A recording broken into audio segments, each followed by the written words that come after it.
नमस्कार, मेरा नाम है डॉक्टर पुरु धवन और आज इस वीडियो में हम बात करने वाले हैं कि किडनी फेलियर का पेशेंट किस तरह से अपने यूरिन में जो प्रोटीन आ रहा होता है उसे रोक सकता है।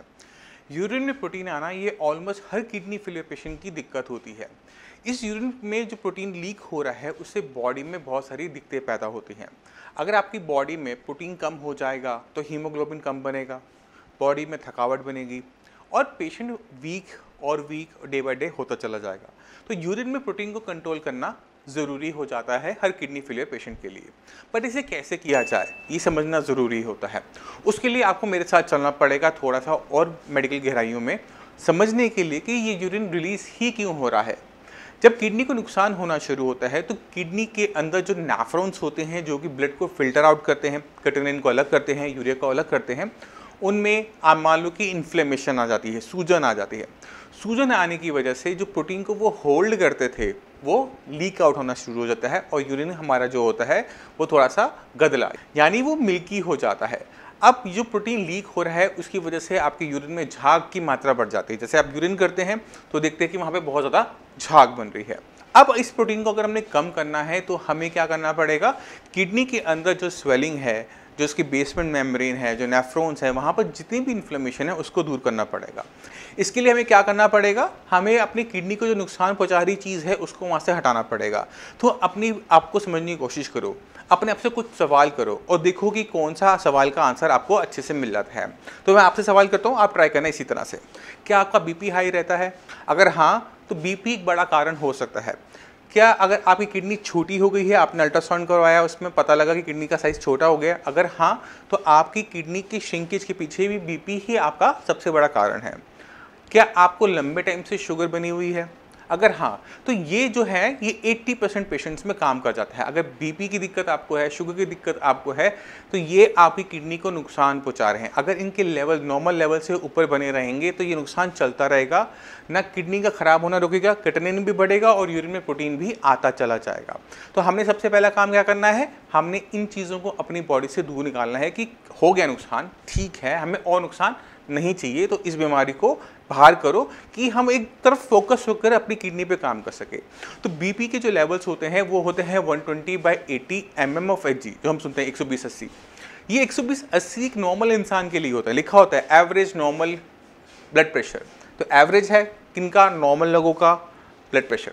तो हमने क्या करना है, अपने आप को समझना है क्या हम नॉर्मल है? नहीं है। तो हमारा जो ब्लड प्रेशर होना चाहिए वो कंपैरेटिवली थोड़ा लोअर साइड होना चाहिए जिससे हमारी किडनी को थोड़ा सा आराम मिल सके, उस पर प्रेशर ना हो। इसको इस तरह से समझने की कोशिश करो कि मान लो कि इसी तरह से आपकी स्किन पे कोई घाव बन जाता है, चोट लग जाती है, तो आप क्या करते हो? पट्टी करते हो। क्यों करते हो? क्यों उसकी एक्स्ट्रा केयर करते हो? क्यों पूरी शरीर पे पट्टी नहीं करते? क्यों? क्योंकि हमें उसकी एक्स्ट्रा केयर करनी है। इसी तरह से जब हम ब्लड प्रेशर को नॉर्मल वैल्यू से थोड़ा सा नीचे ले जाते हैं तो हम थोड़ी सी एक्स्ट्रा केयर कर रहे होते हैं। किसकी? अपनी किडनी की। ये बहुत इंपॉर्टेंट हो जाता है। तो बीपी जो है अपना कोशिश करो कि नीचे वाला जो होता है वो 70 और 80 की रेंज में रखा जाए। वो 71 हो सकता है, वो 75 हो सकता है, वो 79 हो सकता है, कि थोड़ा सा सब रखने में हमें फ़ायदा ज़्यादा देखने को मिलेगा।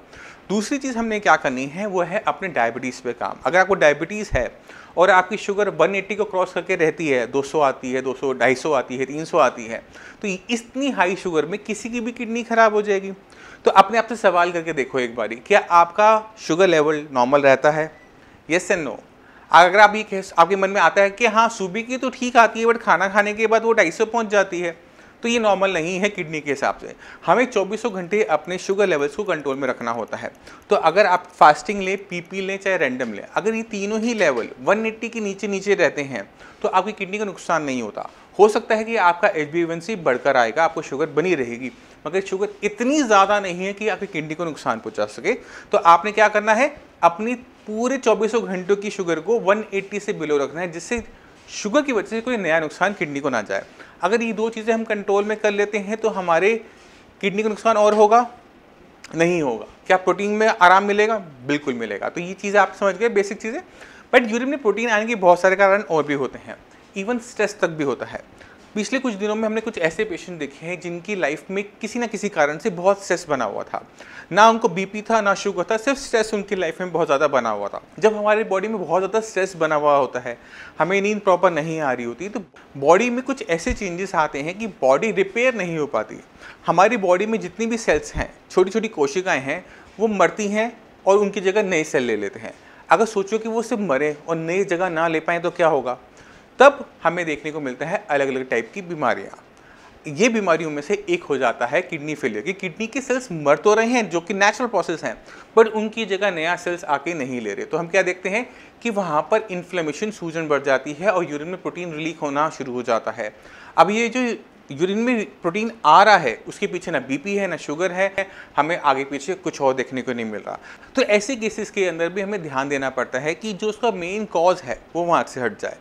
यूरिन में प्रोटीन आने के और बहुत सारे कारण होते हैं, जैसे आईजीए, नेफ्रोपैथी, पॉलीसिस्टिक किडनी। इनके अंदर भी हमें कॉज पे काम करना पड़ता है, सोर्स पे काम करना पड़ता है। बहुत ज़्यादा काम ना भी कर पाए क्योंकि उनके जो रीज़न है वो जेनेटिक है, बट फिर भी हमें उन पर थोड़ा कंट्रोल रखना पड़ता है कि वो बीमारी आगे ना बढ़े। अब चलते हैं कि यूरिन में प्रोटीन को कम कैसे किया जाए।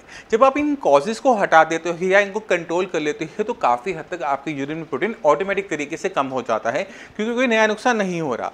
मगर जो नुकसान पहले हो चुका है, जो इन्फ्लेमेशन पहले से है, उसको हटाने के लिए हमें थोड़ा सा एंटी इन्फ्लेमेटरी ट्रीटमेंट सोचना पड़ता है कि जो सूजन है वो चली जाए। अब जब हम एंटी इन्फ्लेमेटरी ट्रीटमेंट के बारे में सोचें तो हर पैथी के अंदर उसका एक अपना ट्रीटमेंट है। जैसे अगर हम एलोपैथी के बारे में बात करें तो वहाँ पे स्टेरॉइड्स होते हैं, और अगर हम आयुर्वेद में बात करें तो आयुर्वेद के अंदर भी एंटी इन्फ्लेमेटरी मेडिसिन देखने को मिलती है।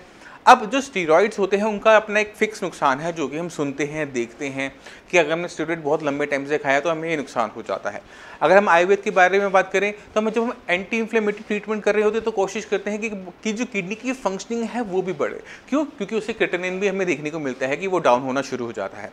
अब मैं आपके सामने कुछ रिपोर्ट्स पेश करता हूँ, उसमें दो चीज़ों पर आप ध्यान देना। पहला है क्रिएटिनिन लेवल, दूसरा है यूरिन में प्रोटीन। तो जब आप दोनों चीज़ों को देखोगे आपको बहुत क्लियर कट समझ में आना शुरू हो जाएगा कि जब हम सही तरीके से यूरिन में प्रोटीन जो आ रहा है उसके सोर्स पे काम करते हैं, सही तरीके से काम करते हैं, तो ना सिर्फ यूरिन में प्रोटीन कम होता है बल्कि क्रिएटिनिन के लेवल्स भी बहुत ड्रास्टिक तरीके से डाउन होने शुरू हो जाते हैं। तो मैं उम्मीद करता हूँ इस वीडियो से आप समझ गए होंगे कि यूरिन में जो प्रोटीन आ रहा है तो उसके लिए हमें कैसे काम करना है। फिर भी आपके माइंड में कोई भी डाउट हो, कुछ भी पूछना चाहते हो तो डॉक्टर्स अवेलेबल हैं, आप उनसे बात कर सकते हैं, उनसे अपनी रिपोर्ट को शेयर कर सकते हैं। एक बार आपकी बीमारी का जो मेन कॉज है उसे आप कंट्रोल कर लेते हैं हमारी हेल्प से, तो आप देखेंगे कि आपका ना सिर्फ क्रिएटिनिन डाउन होगा, आपका जीएफआर बढ़ेगा और आपकी बॉडी में जो वीकनेस है, सिम्टम्स आ रहे हैं, वो ऑटोमेटिक तरीके से डिसिपेट कर जाएंगे। अब इसी के साथ आप सभी से चलने की आज्ञा चाहूँगा। मिलते हैं अगली वीडियो में, तब तक के लिए नमस्कार।